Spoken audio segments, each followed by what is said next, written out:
All right, now we've got Precious really digging the catnip that we sprayed onto the wheel of death.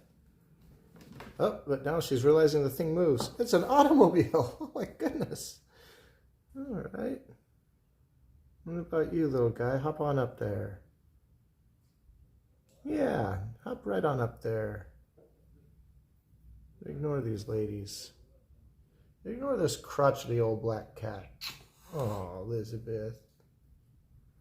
Oh, this one's got enough catnip just in her nostrils. She'll just rub on anything now. What about you, little Wispy? Are you going to go and do something on this thing finally?